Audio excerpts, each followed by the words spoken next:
listening to behavior. More honest nonverbal expression. Imagine the end of fourth period during a school day. The bell has not rung yet, but the students' toes are already pointing toward the classroom door. Their bodies are still sitting at their desks, but their minds have already run to the cafeteria. Their mouths have said nothing, but their bodies are already speaking. In this way, the body often shows the direction of the mind before words do.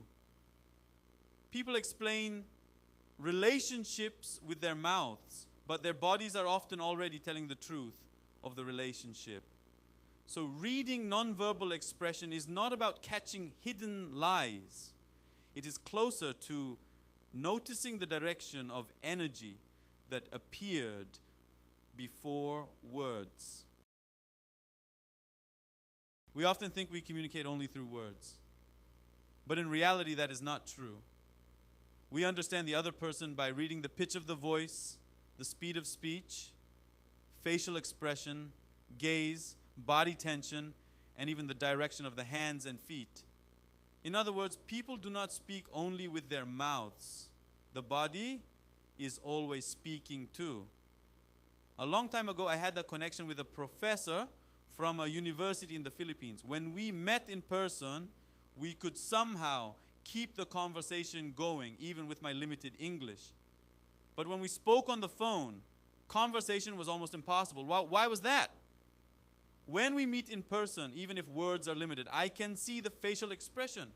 I can see the smile. I can see the gestures. I can sense whether the other person is welcoming me, waiting for me, or explaining something with enthusiasm. But on the phone, that visual information almost disappears. What remains is only words and voice. So the conversation feels much more difficult. This experience shows a simple point.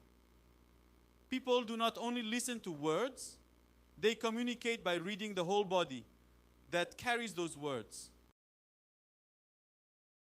Reading nonverbal expression is not memorizing a dictionary of gestures. There is something we need to be careful about first. Reading nonverbal expression does not mean seeing one gesture and immediately deciding what it means. Crossed arms mean rejection. Touching the nose means lying. Avoiding eye contact means guilt. These interpretations are too simple.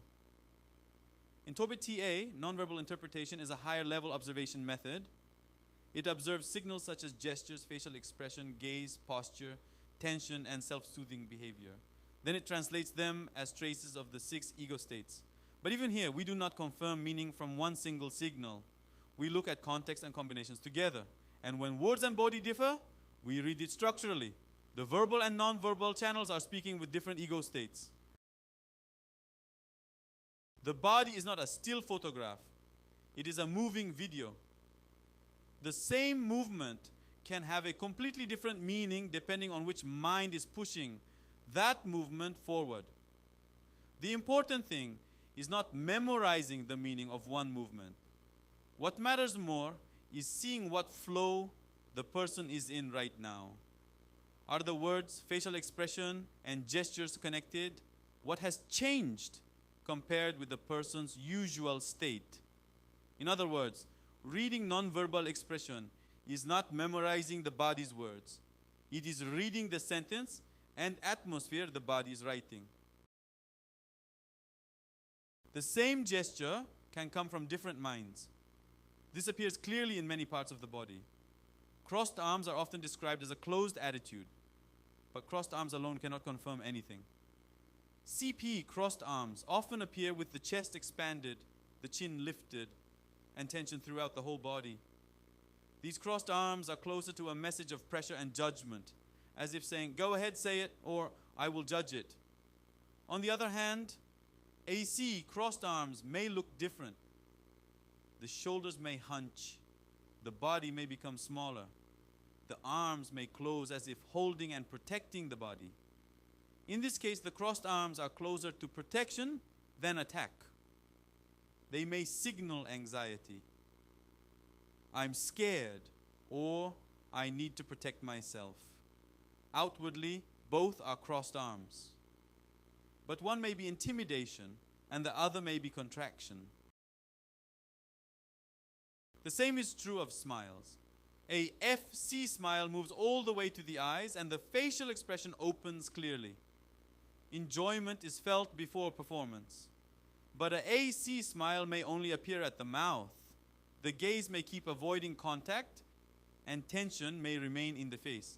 This kind of smile may be closer to conflict avoidance than joy. It may look like a silent surrender that says, please don't get angry, or I'm on your side. Gaze also differs. AE gaze is generally calm. The movement of the eyes is relatively small, and the person often looks directly at the other person while listening. By contrast, CP gaze can feel like surveillance and pressure. Staring hard or looking someone up and down from above belongs closer to this direction. This. A head tilt does not always mean listening. A NP head tilt may look like gentle acceptance, as if wanting to hear more of the other person's words. The body is relaxed, the expression is open, and the gaze follows warmly. But a SC head tilt can be completely different. If the eyes narrow, the head tilts at an angle, and the slightly mocking expression appears together, it may be closer to doubt or sarcasm than empathy. It may mean, is that really true? Or, that sounds ridiculous. Hands also reveal a lot about the mind. FC hands generally let energy flow outward. When speaking, the person may use the hands often, show the palms frequently, and express with the whole body.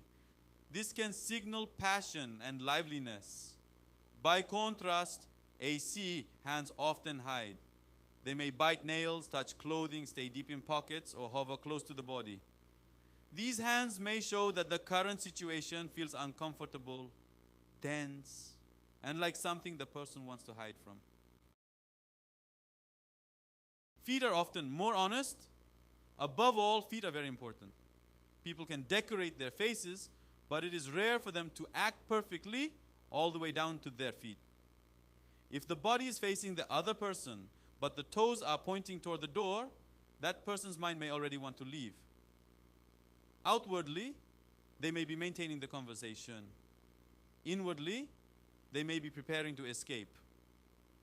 On the other hand, if both feet are firmly on the floor and their direction remains stable toward the person or the situation, the person is more likely to be focused on the here and now. There is one thing to remember when reading body language. In general, the farther a body part is from the brain, the more honest it tends to be. The face is the easiest to decorate. A person can pretend to smile and pretend to be okay, but feet are a little different, especially when someone is tense, bored, or wanting to leave. That direction often appears first in the feet. So when looking at a person, do not only look at the face, sometimes we also need to see where the legs and feet are pointing. The other person's truth may appear in the feet before it appears in words. We need to look at clusters rather than one movement. One of the most important principles in reading body language is looking at clusters of signals. One movement is like one word. A single word alone cannot tell the whole meaning of a sentence. Body movement is the same. Only when several signals overlap does the meaning become clearer. For example, the mouth is smiling, but the area around the eyes is stiff, the shoulders are raised, and the hands are clenched. Then that smile may not be relaxed enjoyment. It may be suppressed tension or anger. On the other hand, if the person nods, the body naturally leans forward, and eye contact continues steadily, the person may be quite deeply engaged in the conversation. In this case, several signals are pointing in the same direction. So in nonverbal interpretation, it is more accurate to ask, which direction is this whole body flowing, rather than what does this one movement mean? Baseline comes first.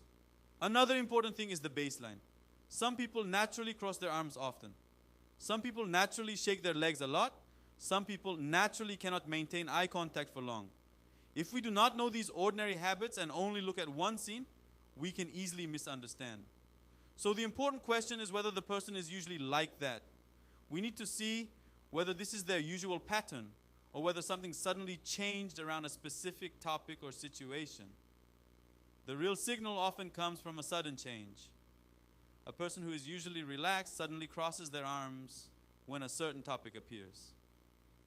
A person who usually smiles naturally suddenly smiles only with the mouth in front of a certain question. A person who was sitting steadily turns the toes toward the door after someone speaks. These changes are much more meaningful. Torbit TA's nonverbal interpretation follows the same principle. It does not conclude from a single signal. It corrects the inconsistency detected in the higher frame by looking again through detailed criteria. It also does not try to fix only the content of words. It first realigns nonverbal channels such as shoulder tension, gaze direction, distance, breathing, and body angle. So what matters is consistency and dissonance. The final core of reading nonverbal expression is consistency. When words and body point in the same direction, we can believe the words relatively comfortably. But when words and body point in different directions, the body often gives more information. Someone may say, "I'm fine. I'm really fine." But if the voice trembles, the shoulders are stiff, the hands cannot stay still, and the feet point toward the door, the person may not actually be fine.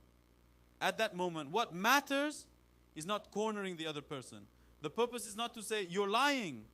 Torbit TA also says that nonverbal expression should not be explained with blaming language. Instead, we use structural language such as, "The current verbal channel is warm, but the body is guarded," or "Stronger tension is being read from the nonverbal channel." The reason we read nonverbal expression is not to catch the other person. It is to better notice signals of the mind that could not come out directly.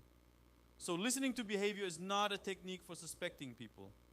It is closer to a technique for understanding them more delicately. Behavior is often more honest than words.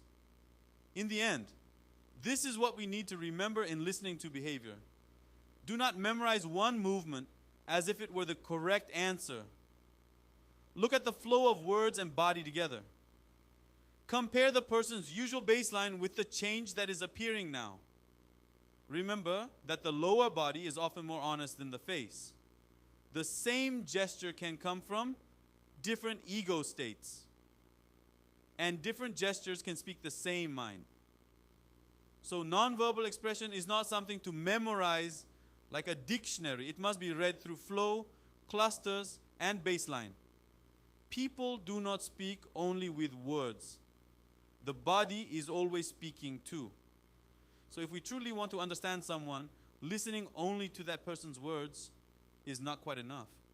We also need to listen to that person's behavior. That language may be a little slower than words, but at times it is more honest.